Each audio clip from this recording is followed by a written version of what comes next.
Raymond H. McDonald, thank you so much for taking some time with us.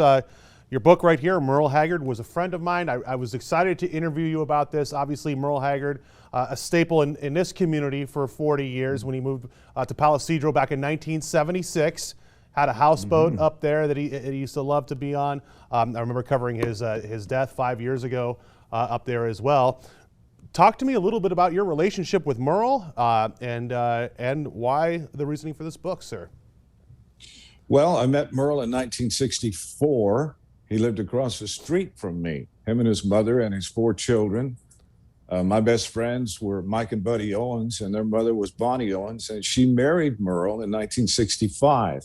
In 1965, my mother and father and family moved to Southgate, and it was terrible down there. They had the Watts riots at that time, so I called Mike and Buddy Owens. I said, can I move back to Old L and live with Bonnie and Merle and you and my 2 friends? And Bonnie and Merle said, yeah. So I lived at his house the whole year, 1965, my sophomore year in high school, with Merle Haggard, Bonnie Owens, Buddy and Mike Owens, and Bonnie's mama. Give us a little bit of insight into Merle. Give us a little something that maybe folks wouldn't know on the surface level. What was he like? What was it like being around him? He was a great human being. He was very kind, very caring for everybody.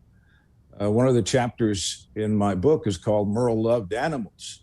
He even had a pet turkey out there in Palestido. Yep. He did. It's in the book. And of course, his music was the solid basic foundation of Merle Haggard. He loved music, and he made music all the time. And it was great to be around him. He loved having a guitar in his hands, and he loved to sing, and he loved to go out and perform for his fans all over America.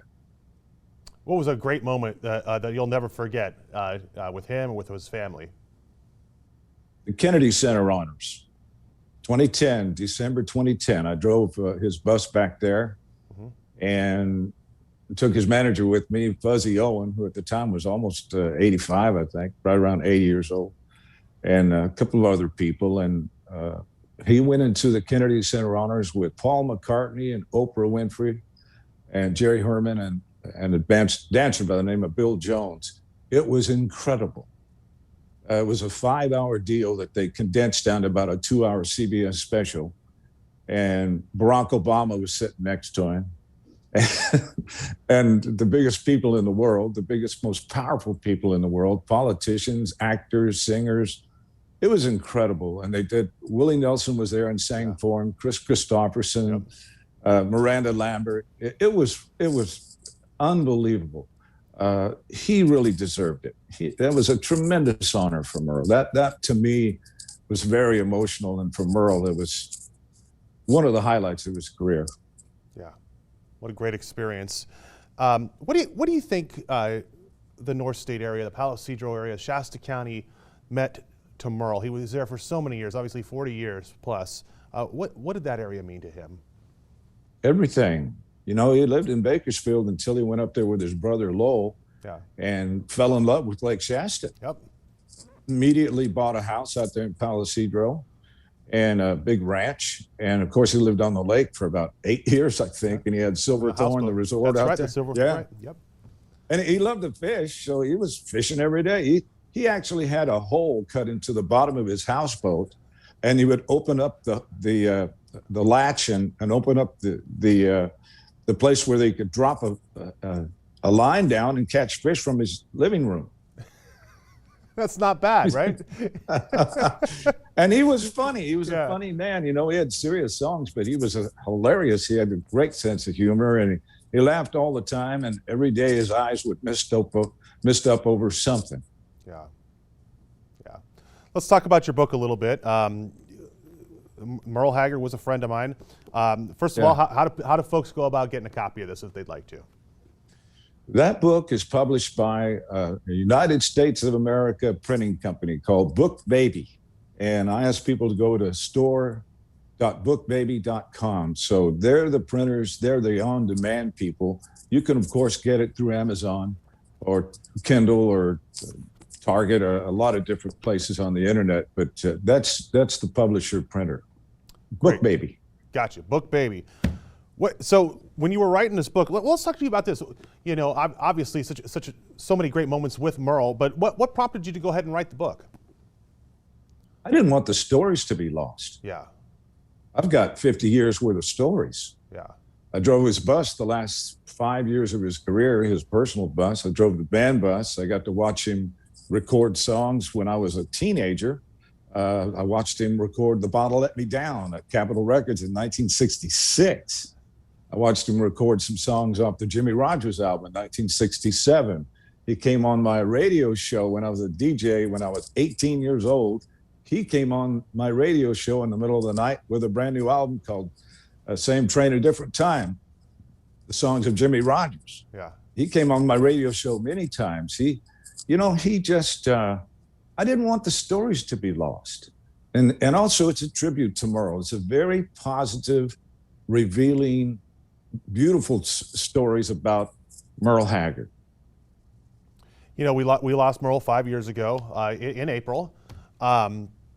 What do you think, you know, with everything that's gone on over the past year and a half, what do you think, how do you think Merle would have felt about the state of the world right now as it is? Oh, he'd be upset. Yeah. He was always topical on the news. He had the news on all the time. And if he didn't have the news on all the time, he had the weather on all the time. And if he didn't that, he had his religious channel on all the time. He was a very spiritual man. But I think he'd be like everybody else, just wondering why. Yeah. Yeah. Well, what else? What else would you like to say? What else would you like to talk about? Is there anything else that you feel is important?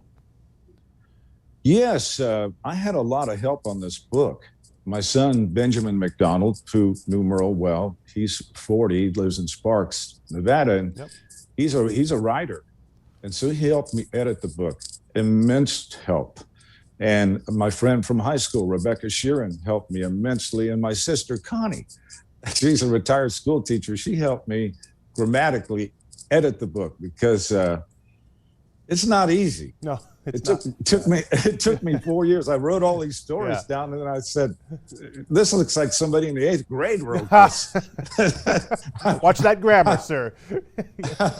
Aaron, I needed some help, bro. Yeah.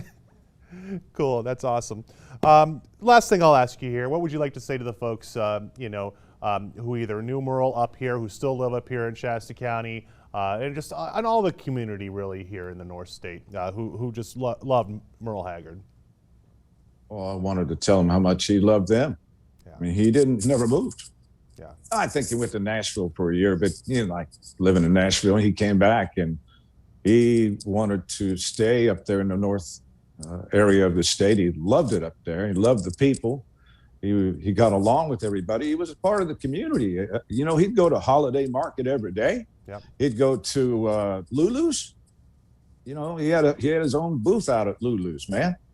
And we went to lunch there all the time, and all the other great places to eat up there. And he had hundreds of friends, and they just adored him, and he loved the area. He wasn't going to leave. Nope. Stayed here the rest of his life.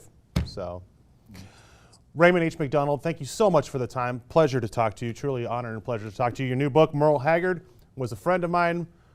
I've started to read it. Thanks for sending it up to, and again, thank you for the time, sir. Thank you, sir. Take care.